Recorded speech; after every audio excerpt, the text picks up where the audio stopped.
Oh, they look big. Don't they look big?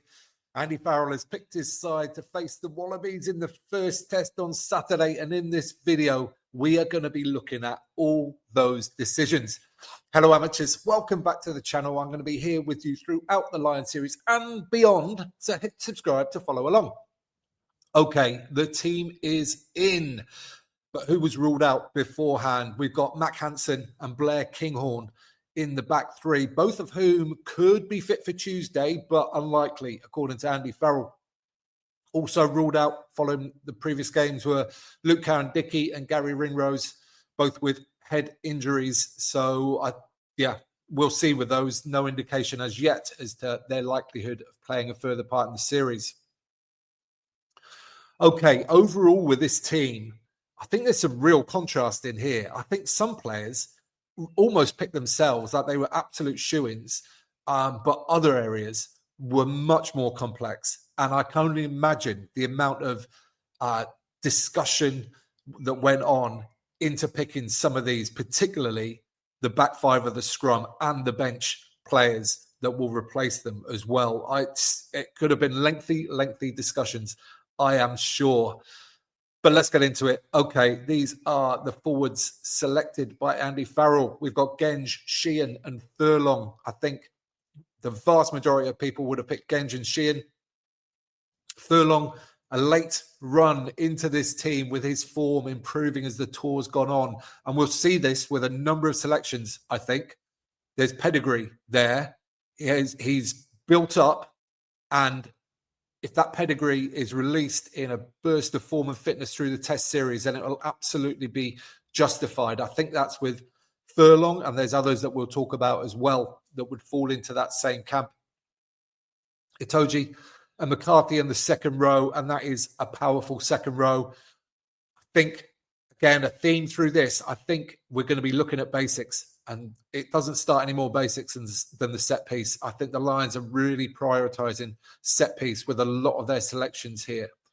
And that goes along into the back row where we've got some big bodies. I thought this was going to be the case. It seemed to be heading that way, and it has. We've got Ty Byrne at 6, Jack Conan at 8, and Tom Curry at 7, which is about as big a back row as the Lions could have picked, really, realistically. So incredibly tough on various players. All those back row players on tour have played really well. They would all deserve a Lions appearance for sure. But it's these three that get the responsibility of doing it. And in the press conference, Andy Farrell mentioned that he thought this was the right balance for the first test. And I want to really highlight that, because I suspect we might well see a different combination or a different balance going forward. And one of the biggest reasons for that might be the referee. And I don't really like to talk about referees when it comes to selection, but Ben O'Keefe, who is going to be officiating on Saturday, gave 0 jackal penalties in the first game of this trip against the Western Force. And according to some of the comments that I sort of read about him online, people were not surprised about that. So are we going to see the same again in this first test, where jackal opportunities and therefore an out-and-out fetcher at open side might be less relevant? I'm sure the coaches are looking at this. I'm sure they're analysing the referees and the percentage of penalties they're likely to give and all this kind of stuff. So I really think that's played a major role in the selection of this back row. And when quizzed about Jack Morgan specifically, Andy Farrell held his fingers up to the camera to sort of indicate a gnat's whisker away from being selected. And I suspect it might have come down to who the referee is going to be this Saturday that have made a bit of a difference there. He also obviously talked about the strengths and qualities of the players he has selected. Tom Curry being champion for his engine. That was the word Andy Farrell used. So just in terms of work rate, in terms of getting up off the ground, all the kind of unseen stuff. Lots of coaches talk about it. It seems like Curry is the best at those unseen bits. And then Ty Byrne is an absolute all-rounder. And Farrell said about Ty Byrne, he has big games in big games. So he's got some trust there. And again, Byrne is somebody he's grown through the tour. He had a poor start by his very high standards. He had a poor start to this trip, but he's grown, and his most recent performance was his best one. And the same can be said of Tom Curry. So if their trajectory continues, then they could both play really big roles in this first test on Saturday. Okay, those are the forwards.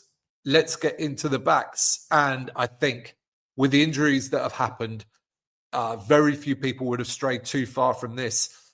Gibson Park and Russell at half-back, Tuipulotu and Jones in the centres, Lowe and Freeman on the wings with Keenan at full-back. The only difference that I heard a lot of people suggesting was that maybe Bundee Aki, for his impact, for his go-forward, for his directness. But Farrell addressed this in the press conference as well, and he talked about balance and the fact and the impact that players can bring off the bench.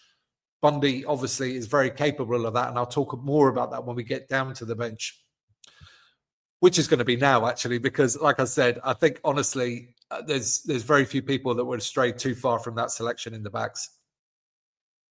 Kelleher, Porter and Stewart, the front row replacements. Again, I think those are popular choices, especially after the injury to Luke Cowan-Dickey. But Kelleher, I think, would have potentially got that shirt anyway. And Will Stewart ahead of Finlay Bealham, again, very close, I'm sure. But I think Stewart just will bring more impact off the bench than Bealham, who's just a slightly sort of tidier, more technical replacement. Slight surprise to me here is that he's gone for another big body on the bench in Ollie Chesham alongside Ben Earl to supply cover for the back five forwards. I thought they might go with two flyers here, two genuine open sides, but they've gone for another big body. So again, prioritising set piece, prioritising scrum and prioritising line out. And now, interestingly, with Chesham, who's he likely to come on for? He's probably, if all things being equal, he's probably likely to come on for McCarthy. So if anything, the line-out's going to get stronger as the game goes on for the Lions. Ben Earl can literally come on anywhere in that back row or potentially centre, although with Bundee Aki on the bench, that looks highly unlikely. Mitchell, the scrum half cover, I think absolutely deserves it. Ben White played great in his one start, but as I mentioned before, he had a very favourable environment there, and I don't doubt that Mitchell would have looked just as impressive with the speed of ball that Ben White was getting.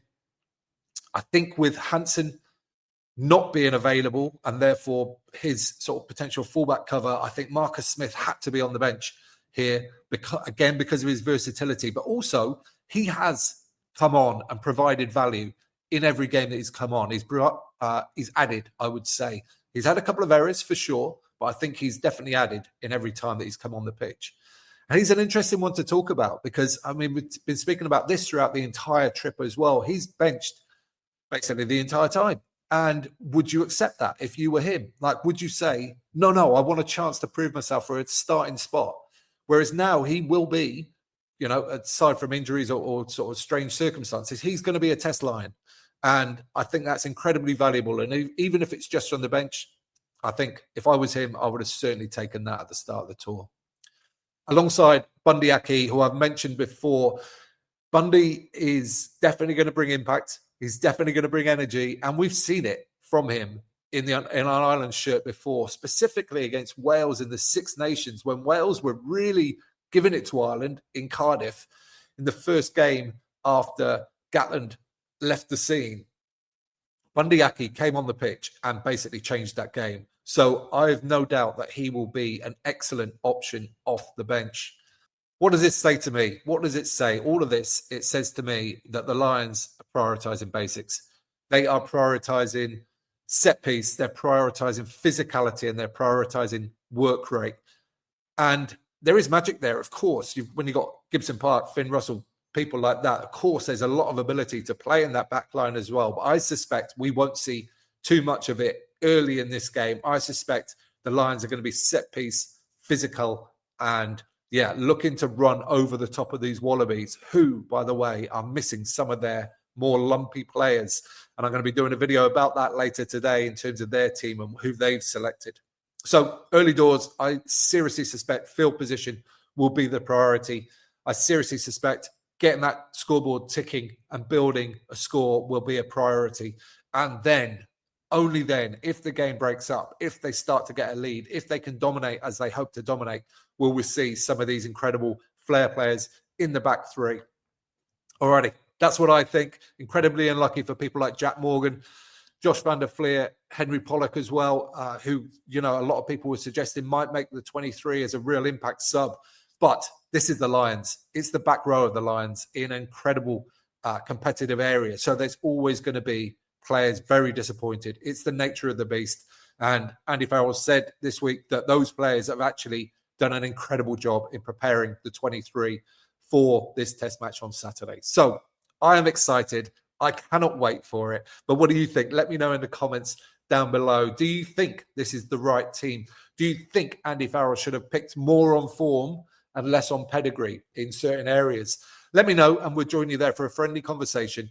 Give this video a thumbs up while you're down there. If you don't mind, it helps other people find it. And you can subscribe there. You can watch that one next. And don't forget to get out and play.